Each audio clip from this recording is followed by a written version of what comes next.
gulay, prutas, karne, tinapay, at kung ano-ano pa. Tingnan ninyo, mahilig din siyang uminom ng soft drinks. Ayun, may gatas din siya.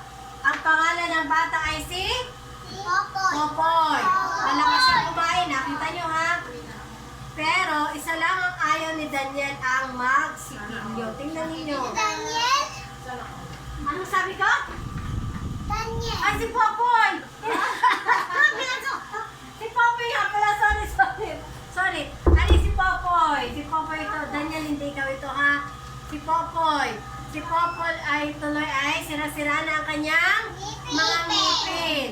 Kaya daw, mabaho ang kanyang hininga. Mabaho ang hininga niya. Ayan. Oo, makinig. Tingnan ninyo ano nakikita niyo sa larawan. Oh, minsan ay pumunta si Popoy upang makipaglaro sa mga bata. Napunta siya sa parke. Ayan. Pero walang gusto makipaglaro sa kanya. Alam niyo, sabi ng isang bata, naku, huwag nating isali yung si Popoy. Hindi kasi yan nagsisipilyo. Madalas na din ang kanyang, madilaw na rin daw ang kanyang mga ngipin. Tingnan ninyo, oh. Kuya, umayos ka na. Nasaan ka dyan Kuya si Marcos. Popoy? Turo nyo nga. Ay, po. Nasaan si Popoy? Ayan.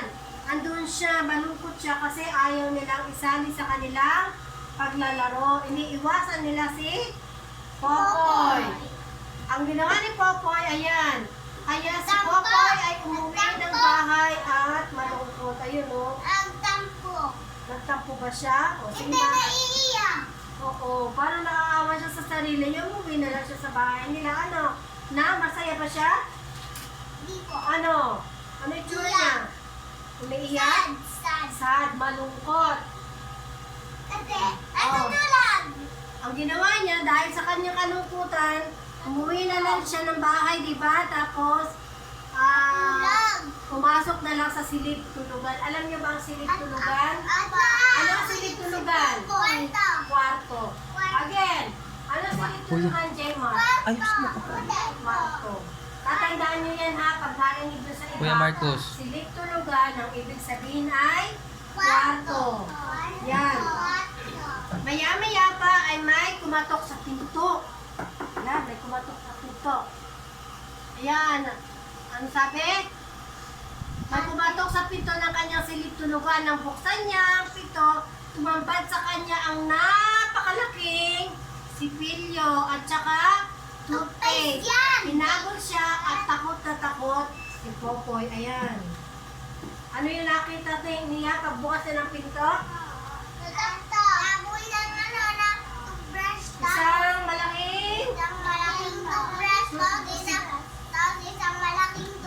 sipilyo ang tawag dito sa Pilipino. Sipilyo. At saka, ano nga ba parang ito?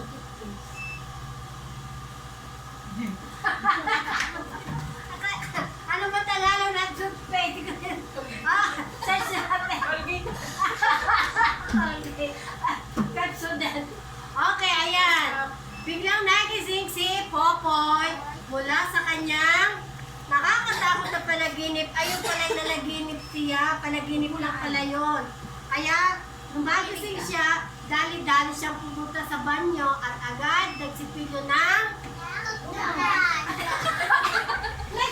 nagsipilyo ng toothbrush. Ano ga? Nagsipilyo na? Ano ga sinisipilyo? Ha? Naku, hindi. At mga bata, ang sipilyo ay yung toothbrush. Ha? Ang alin na tinutoothbrush? O, yung ngipin. Agad siya nagsipilyo ng ngipin. Simula noon, si Popoy ay lagi nang nagsisipilyo. O, ano nga ang ibig sabihin ng silid tulugan? Kwarto. Anong ibig sabihin ng nagsisipilyo o sipilyo?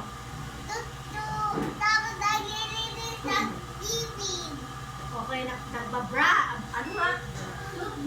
Toothbrushing. Ano pa ba ang mga tiyang ko? Ay, hindi ko na alam ang ibig sabihin nga ng toothpaste. toothpaste lang. Wala Tagalog sa toothpaste. Mga kayo, Tagalog mo yun. Sa search natin. Okay, ano pangalan ng bata? Popoy. Opo. O, sino magkukwento? Ikaw nga, kwento mo nga. Base sa ating mga larawan. Ikwento mo sa sarili mong pagkaintindi sa larawan. Ito ay ang batang si Popoy. mahilig siya kumain ng ano?